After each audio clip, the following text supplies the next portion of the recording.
I really don't know if I'm caffeinated enough for this. Hello you guys, welcome back to my channel. My name is Heather and today we are going to go through my entire physical TBR. Upon moving, I really did have to downsize a lot on my books. So most of the books that I do own already have been books that I have read and really enjoyed. And I find that I really love how my shelves look when it's full of books that I love and have already read. Don't get me wrong, I do love buying books and having books that I still need to read, obviously, as we will get into in this video when you see how many books I do have to still read.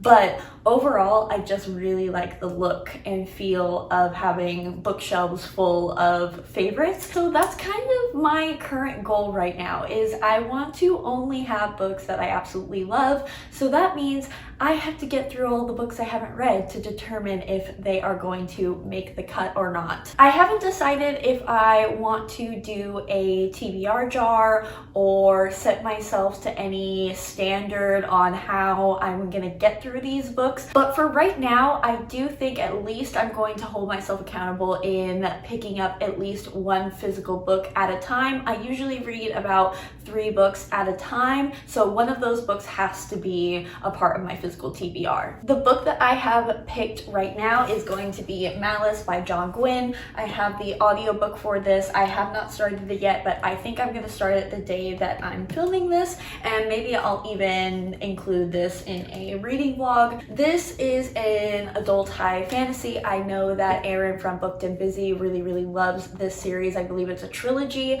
I don't know literally anything about this. Absolutely nothing. Could not tell you. I know Erin has told me indirectly through her videos the plot of this book many times. Did I retain any of that information? Clearly not. Looks like there's giants in this. Pretty cool. Don't you love the quality content and knowledge that I bestow upon you through my videos? First stack of books I'm going to show you guys are all continuations of series that I have already started. First stack is going to be 4 books in the Witcher series. I have recently finished A Time of Contempt, which is the second book in the Witcher series, and so I just have to get through A Baptism of Fire, Tower of Swallows, The Lady of the Lake, and then Season of Storms, which I think is the last short story collections. I think an author recently came out with a new book, but I don't know where it fits into the Witcher chronology, so I'm not going to worry about that, but these are the ones I own. So hopefully I will get to this at least by the end of 2022 summertime.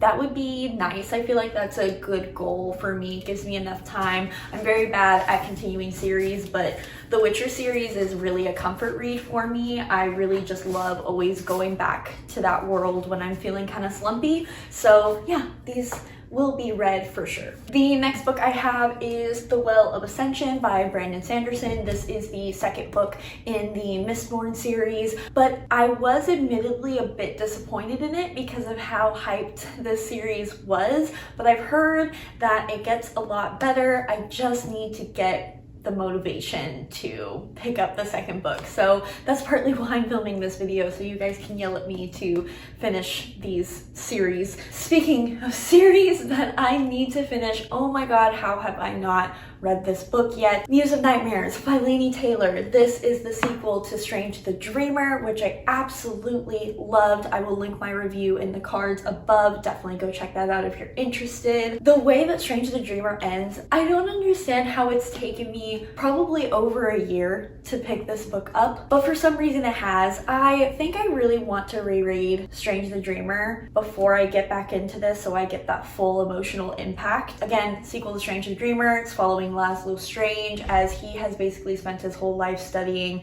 this mythical school, and he suddenly gets the opportunity to visit said mythical city of these angels and half angels, and it's just overall a really great examination of war and generational trauma, and it really opened up my heart and made me feel things, and I really loved that book. I genuinely did. So I don't know why I have not continued with literally these 2 books. There's only 2 books. Why do I hate myself? I don't know. Next book I have is The Great Hunt by Robert Jordan. This is the second book in the Wheel of Time series. I also have a review for Eye of the World if you want to check that out. I have told myself that I'm going to read at least 4 books in the Wheel of Time series because the first 3 books are kind of Lord of the Rings retellings, I guess, and then the 4th book is where Robert Jordan really takes off and makes it his own. So I'm gonna give him that chance and read the first 4 books. So this is the second book, and yeah, epic high fantasy, very like classic fantasy guy, hero has to go on this quest to defeat this big evil villain guy. I feel like I will really like this series, but again, I'm only giving myself that pressure to read those 4 books, and then we'll see if I continue on with the rest of them. Another book that I am so mad at myself for not having read yet, Silvered Serpents by Roshani Chokshi. As you can see, I have started this book. I got 80 pages into this book before I got super busy and didn't have access to it anymore, but this is the sequel to The Guild of Wolves. Again, I'll link that video up. Look at me being a booktuber and actually reviewing books. From what I remember about the 80 pages that I did read of this, I was not really a fan of it. I think main character Severin was just really annoying me, and so that was a little discouraging, not gonna lie. But again, I only got 80 pages into it, so that's not nearly enough to have concrete thoughts on it. But yes, I do need to read this, and I'm pretty sure the last and final book comes out this year in like November, so maybe I'll just wait until then and then I can binge this and like not have to worry about cliffhangers. That's probably a good idea. Okay, last and final sequel book is Blessed Monsters by Emily A. Duncan. This is the last book in the, what is the series called?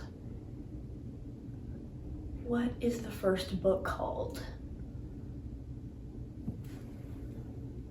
Wicked Saints. I love Wicked Saints. It has so many flaws. I am well enough aware of all of them, but I still really loved the magic system and like the whole vibe of the book. Second book, I did not really like either, but I still loved the vibes. I also have a reading blog with that if you're interested. And at this point, I just own this because I needed to complete the full set, and I still do want to keep Wicked Saints. We'll see how I like this and if I want to unhaul this one and Ruthless Gods, but for right now, I'm hoping that this saves the series in my brain so I can at least keep all 3 together, but we shall see. This will be the determining factor if I end up keeping the whole series or just Wicked Saints itself. This is an Eastern European inspired dark fantasy following our main character, who is this cleric, and she has this unique ability to be able to talk to the whole entire pantheon of her gods instead of just one. So she's kind of this like religious savior to her people, and so she's been protected, but then her covenant, is that the religious term? Chapel, whatever, site of religious doings gets attacked by the enemy army, who are known as like heretics because they practice blood magic as opposed to this religious god-centered magic, and she has to go on this quest with one of the generals of the enemy army in order to kill the king of the enemy country. Terrible synopsis, I'm aware, but yeah, I really loved that book. I know a lot of people don't love it, and I completely understand that. Can't even really defend it that much because it's all vibes. It's all vibes with this series for me. And I love a good vibe. Okay, so now we're getting into the big stack. These are all just books. Some of them are part of a series, some of them are standalone. First one, I definitely want to get to by the end of the year. I try not to give myself that pressure because I usually don't listen to the rules that I set myself, but this one I really do want to read, and that is The Wolf and the Whale by Jordana Max Brodsky. I have read something from this author. It was The Immortals. It was like an urban Greek mythological physical retelling. I didn't love it, but I think I gave it 3 stars. And this, I again don't know much about. I believe it's following a fictional account of what would have happened when the Inuit people met with the Vikings and their kind of interaction. And I'm pretty sure we follow a non-binary main character. This gives me very winter vibes, obviously, because of the setting and like the cover and everything. So I do want to get to this in hopefully November, December. That would be really nice for me. Next book we have is another one that I have already started, but I didn't finish, but I still want to pick up again, and that is Kings of the Wild by Nicholas Ames. This is following a band of warriors after they have retired. They no longer go on all of these quests and journeys together. They're all old and just not in their prime anymore, but they all have to come together again to find and rescue the main character's daughter. Again, like I said, I did start this, but it was quite boring to me. I think it's just a really slow setup, but once all of the gang gets back together, I think I'll really like this. And I do think it is quite funny, and I do love humor in my fantasies. Hello, Liza Block-Lamora is one of my favorites. So I do really think I will like this once I officially get into it. It's just the getting into it part was a little slow for me, but again, I still have hope for this, and I do want to get to it again and hopefully finish it. Next book I have, The Language of Fire by Stephanie Hemphill. This is a Joan of Arc reimagining, retelling, but it's told in verse. So I should be able to get through this very, very quickly once I do end up picking it up. And I love this cover. This is one of the prettiest books I own, so I do hope I end up liking it so I can keep it, because the colors, it's just the spine. Isn't that just like the most beautiful spine you've ever seen? Oh, it's just stunning, absolutely stunning. Speaking of stunning books I own, The Wicked Deep by Shay Earnshaw. This cover, oh my gosh, and then the naked cover. Are you kidding me? I love a moon and star celestial theme. I really do. This is following main character, small town, small witchy town, perhaps? Probably. Definitely think witches are involved. I think she has to like kill a boy in order to appease somebody, or like maybe she has to kill somebody. I don't know actually anything about this book except that it has witchy vibes in a small country town. I've heard pretty average things about this. I don't think I'm going to rate this any higher than a 3-star, but if it has the trope of a small town that knows about the existence of magic and accepts the existence of magic, like an Enchantment of Ravens and Darkest Part of the Forest, I think I can really love this, because that is one of my favorite urban fantasy tropes. This definitely should get read in October, for sure. We have another absolutely stunning cover, and that is Piranesi by Susanna Clark. This is another one that I have started, but I did put down because this is freaking weird, man.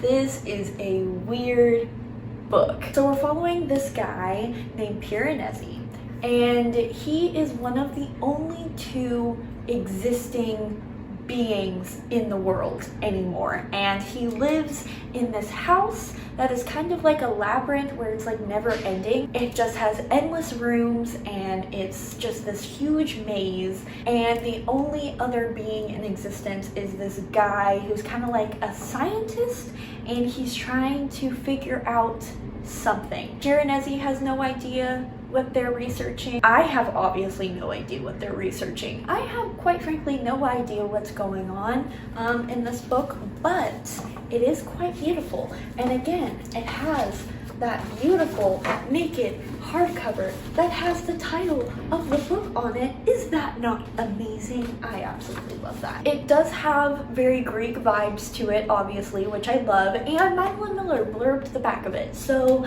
I feel like I am going to really like this. I just need to get into it more and actually sink my teeth into it, so I hopefully get a grasp on what the hell is going on. Another book that I have started but did not finish. Can you tell how short my attention span is?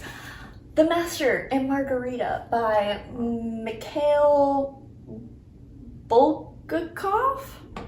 Oh, you Russians and your use of the alphabet. I love it. This is a Soviet era book following the devil, love, and his journey through Moscow, question mark, or St. Petersburg, one of the major Russian cities, you know. And he's just like messing with people. And I can't tell you much more than that because the beginning of this book is kind of all over the place. Like it's set up. I don't know if it's going to get to a larger cohesive plot, but right now we're just talking about religious discourse and like the Bible and things like that, which I love. It's just that I don't know what the grand picture is going to be. I like the discussions in it already, and there is a talking cat in this. Haven't met the cat yet, but I know the cat is coming. I am really liking this, and I think I really am going to enjoy this a lot. I just stacked these books randomly, and I love that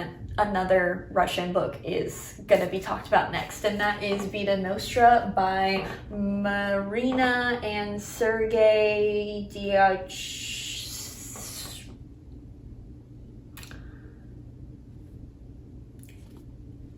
Them. This is another book that I started and I did put down because I didn't know what the hell was happening, and I need to try again.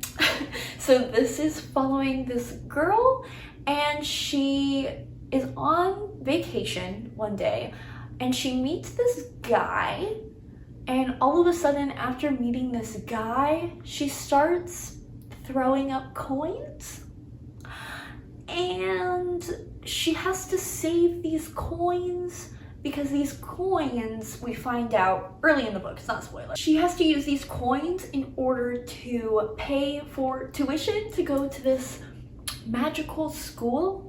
But this school, it's not like fantasy magic, it's like science-y magic. Kind of like in Shadow and Bone, like what was it, Small Science, kind of like that vibe. Kind of like that vibe, but again, more science-y because it was pretty fantastical magic in Shadow and Bone.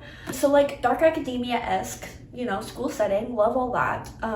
I just don't know what the hell is going on. Next book we have An Unkindness of Magician by Kat Howard. This is another school settings book, I believe, following magicians, and I think it's like in an underground New York society. Maybe I should like read these two in a reading vlog, because they kind of give me similar vibes, you know, magician, school setting, not school settings, but like institutional settings. Let me know if you like that idea. Next book I have is Paradise Lost by John Milton. This is kind of a reimagining of the book of Genesis from the Bible, and it is told in verse. Don't know much more than that besides that, but I have really been on this kick of wanting biblical retellings, hence why I bought Master and Margarita, and this is definitely going to make an appearance in a video that I have planned, so stay tuned for that. Next one I have another contender of one of the most beautiful books that I own, Mermaid Moon by Suzanne Kokel. This was absolutely a cover buy for me. I mean, guys, look at that.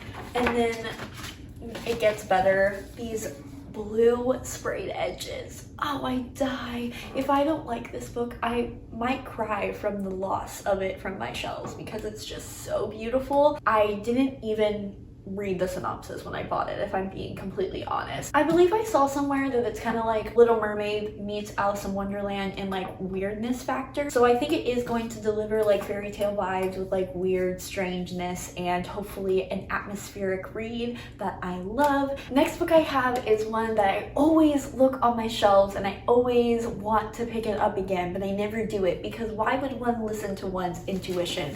And that is Angel Mage by Garth Nix.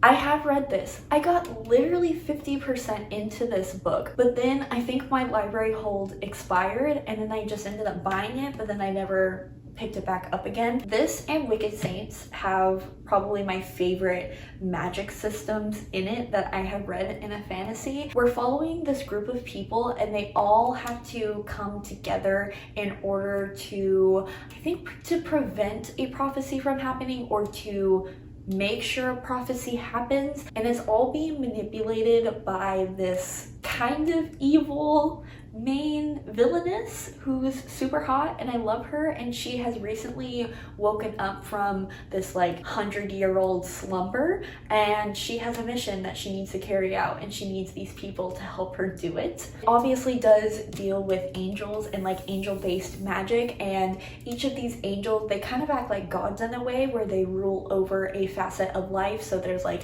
an angel that you pray on for cleaning, and there's an angel for war and wisdom and things like that, and you siphon this power, is that the right use of the word? I don't know, through objects. And a lot of people use like jewelry, and you have to carve these symbols into these objects in order to use the power gifted from the angels through these objects and praying, and it's just so good.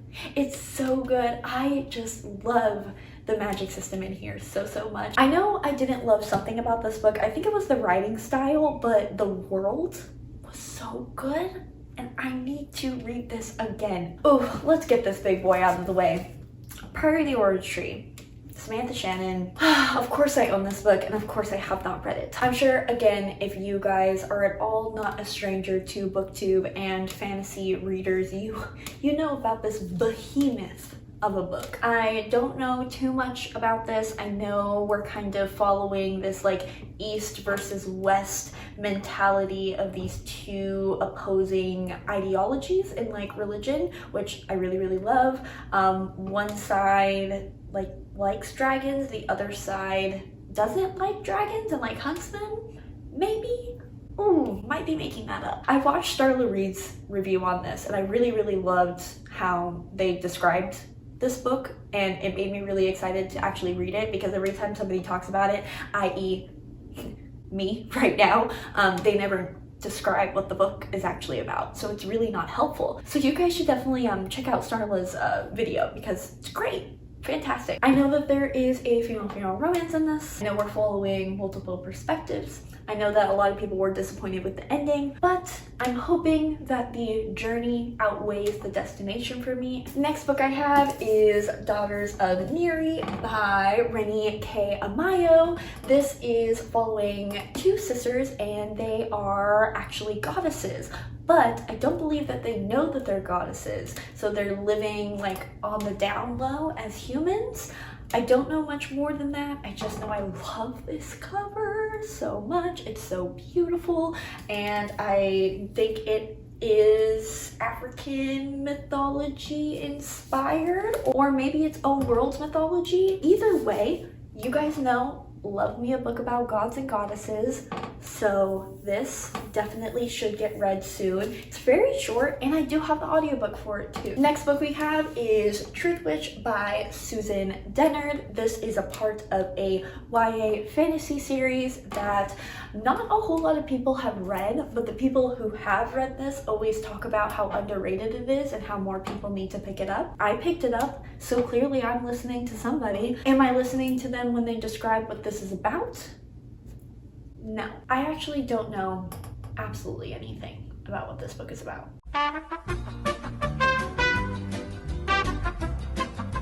So this world has like different types of witches, and we're following our main character, who's a truth witch who can determine the lies from somebody. Makes sense. And then we're also following her best friend, who's a thread witch who can see invisible ties that bind and entangle lives around her. Ooh, that's cool. So like a destiny kind of thing. I like that. That's fun.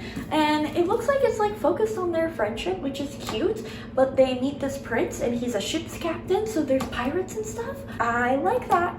I like that. So we're following a female friendship and a prince who's also a sea captain.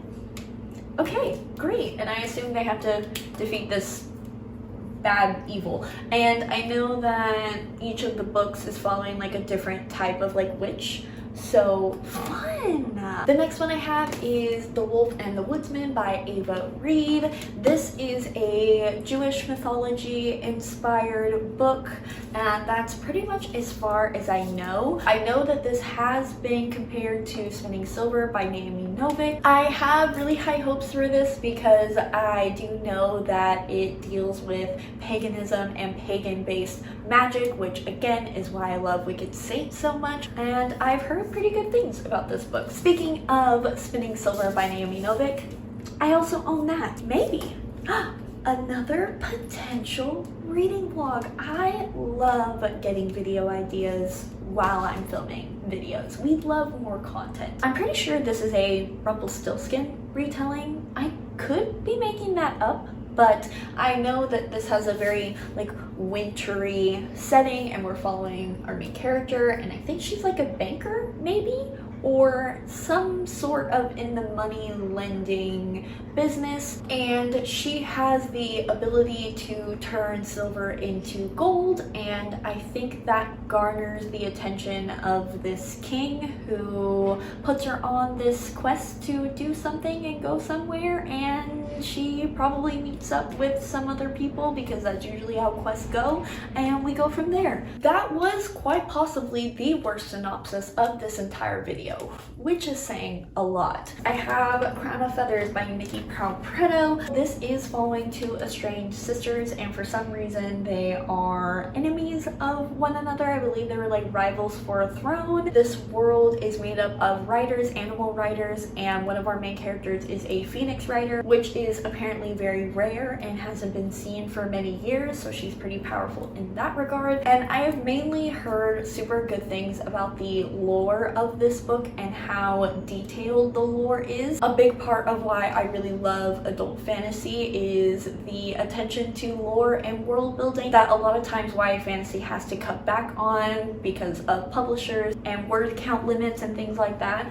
But I've heard from a lot of people, specifically Elliot Brooks, that this deals with really detailed world building and really cool magic systems that I'm very excited to get into. Okay guys, we are almost done. We just got 3 books left. Next one is Red Sister by Mark Lawrence. This is a fantasy following our main character, is it Nora, I believe her name is, and she ends up going to this convent of nuns, but they're not just any nuns, they're murderous assassin nuns. Yeah, you heard that correctly, nuns who kill people. Again, I got 73 pages into it, still have my bookmark in it, and I put it down because it started off super fast paced, but then it got a little slower, and I think I just wanted to read something else. But this is, again, another book that I'm very, very excited to get into. I've heard that the series only gets better as you go on, and I mean, freaking assassin nuns. What is better for me, personally, in my reading taste? Probably nothing. Speaking of assassins, The Assassin's Apprentice by Robin Hobb. This is following our main character, what's his name? Fitz. I think he finds out that he is the bastard son of a king, and so he ends up becoming the king's assassin, maybe? And I've heard that Robin Hobb really just shits on Fitz for 400 pages or however long this book is, and pretty much the whole series. So don't know how I feel about that, but this is just one of those highly acclaimed epic adult high fantasies that I would like to read and get to. This is another book that Erin from Booked and Busy really loves. She really loves this series, so I really hope I like it, and I hope to get to it soon. Okay, and last but not least, this is technically 3 books in one, but it's a collection edition, and that is Amanda Lovelace's poetry collection. We have The Princess Saves Herself in this one, The Witch Doesn't Burn in this one, and The Witch's Voice Returns in this one. I've heard pretty mixed things about Amanda Lovelace's poetry, but I'm gonna find out myself and see if I like it. Again, pretty short. It is modern poetry, so I should be able to get through these books fairly quickly. Mayhaps I will read all 3 of these books in like a 24-hour readathon vlog. That could be cute, that could be fun. Those are all of the books on my physical TBR that I will hopefully get to in a very timely manner. Let me know if you saw any of these books and think that I need to prioritize them more. I love hearing about your guys' excitement. It gets me excited and it gets these books read even sooner. Other than that, thank you guys so much for watching, and I will see you in another video. Bye!